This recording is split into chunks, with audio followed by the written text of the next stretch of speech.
Good Monday morning. Here's Kramer's Corner with a daily technical update. It is the 20th of November. It is Thanksgiving weekend, or week going into the weekend. And historically, stock market is usually fairly positive going into the Thanksgiving weekend. It is Thanksgiving in US on Thursday. So Thursday will be closed, but half day Friday. And usually it's fairly strong market going into that weekend. But with the massive move here the past couple of weeks, I wouldn't expect it to be that strong. Of course, that could all change if Nvidia comes out with a blowout earnings here tomorrow afternoon or tomorrow night. So that's really the key focus this week from a perspective on the market. All right, so S&P 500 very close to 4540 resistance level there, stalling a little bit. It's an uptrend, but it is still an uptrend, and as long as this gap is not closed, then we are fairly happy about that. Nasdaq 100 also seems to be stalling a little bit, just below 16,000, and the previous peak here at 15,932. So that's also a little bit in a limbo here. Short term, we can see how the RSI is moving sideways a little bit, and after this gap here, if it does close, then we are in for a little bit of a correction. In the European markets, the Eurostoxx 50 testing 4340 resistance, but there is room up to around 4400 level right there, or this is also the 786 retracement. So there's some strong resistance here. So we should see a correction if we move up to around that. But in general, I think we will see a fairly positive end to the year, and what someone calls a Christmas rally. 16,000 on the DAX. I expect if we could touch it, and then we will probably have a little bit of a setback in the DAX index. We have AEX 25 rejected at 763.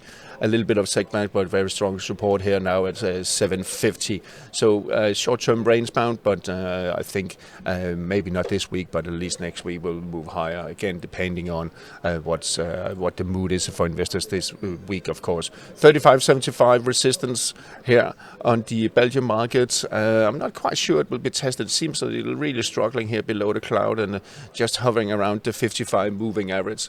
CAC 40. After breaking above 7,200, there's not really much resistance until 7,400, but also it will be struggling a little bit. So I wouldn't, at least short term this week here, I wouldn't bet on moving that higher. I think we could see still a little bit of a setback back to 7,200. Swiss markets still lagging the other markets quite a bit, and we could see it sliding back into this gap area here, which could be quite interesting. Keep an eye on the RSI rejected here at 60. That will be the key for the Swiss. Euro dollar very close to test strong resistance at 109.45, and the 61.8 retracement just around 109.60. So I expect a spike up to around that, and then we'll probably see a little bit of a setback. But we are in a bullish trend, so it will merely just be a correction in an uptrend.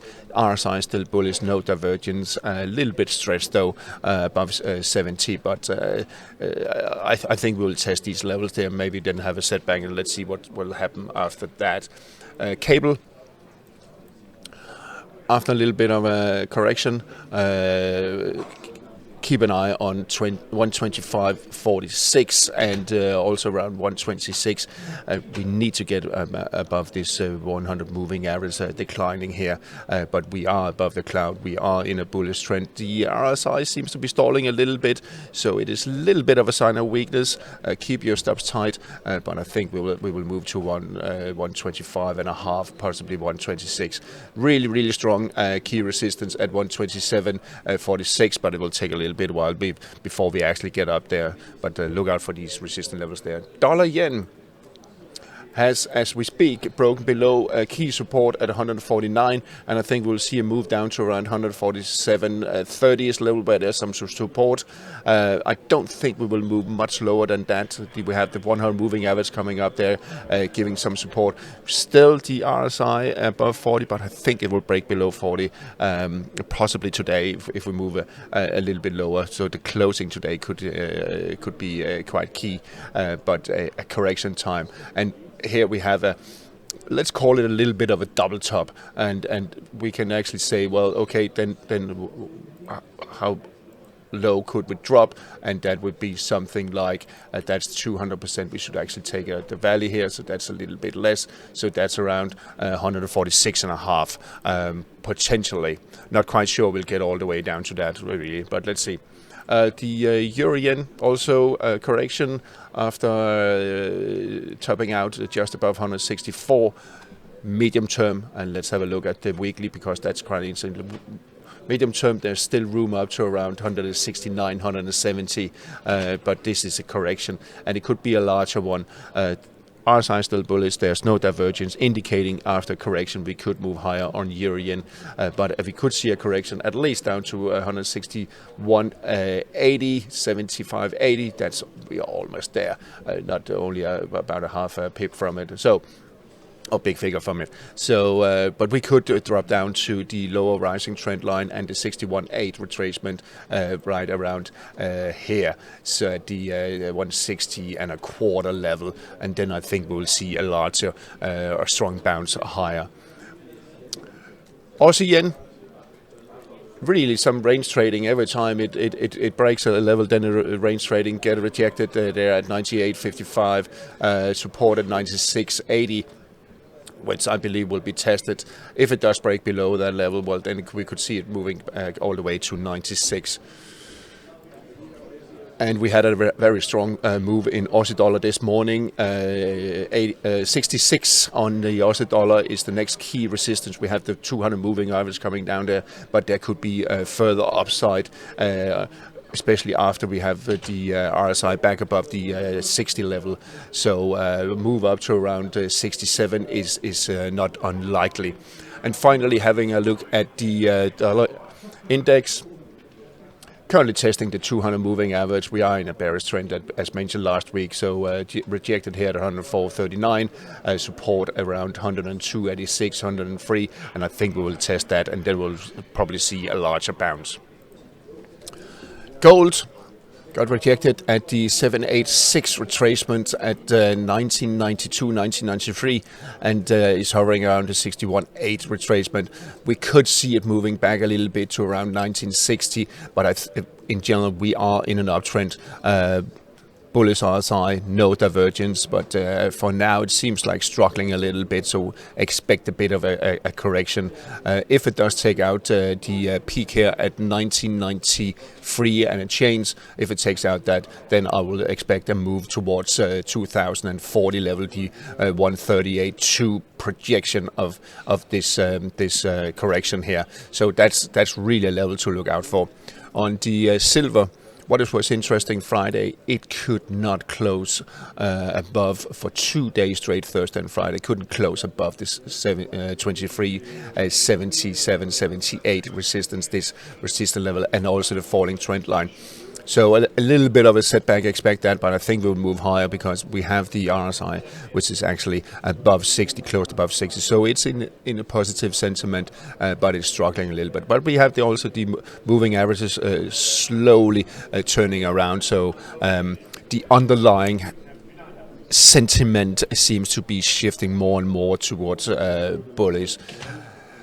Copper building an uptrend. We have now higher high, higher low, higher high, and we have today the RSI above 60. If it can close above 60 today, then there is a more uptrend to 382, and that is the key strong resistance level. We also have 200 adding to that resistance, and if we close above here, well, then we are also above the cloud. So, but it's really key around 382 for copper in both short and medium term.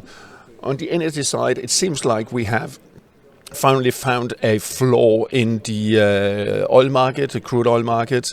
Very strong bounce here Friday, possibly really short covering, to be honest. We need to break back above the 79, 77 on the WTI, but strong support around here, 72, 65. And why is it that? Well, it's after this consolidation, you have some where market took off after trading sideways. So these areas are always fairly strong support levels. If we're coming back down there, you can see it back also here. 77.25 on the Brent. It dipped below, but it didn't close below. We have RSI.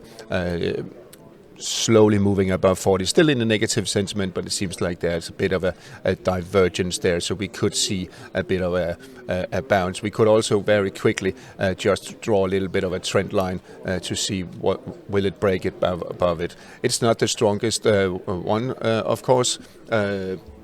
We need to get back above 83, 84 for further upside potential. Finally, I just want to have a look at the Dutch gas bouncing off 44.80. Really key, strong support around this level here for Dutch gas. Selling off a little bit after a strong move, but if it can get traction above 50, then we can see a move higher. Finally, we'll have a look at the US 10-year Treasury yields. Breaking below the rising trend line here. Interesting. Really interesting that RSI is still above 40, hasn't closed below, very close to the 436 support level here. So maybe we could have a little, I think we could, if we get a positive day today, maybe that was it. And if it does break above the the rising trend line here and back above the cloud, well, then we could see higher yields. All right, that's all for today. Everybody's waiting for NVIDIA earnings tomorrow. Have a nice day and happy trading.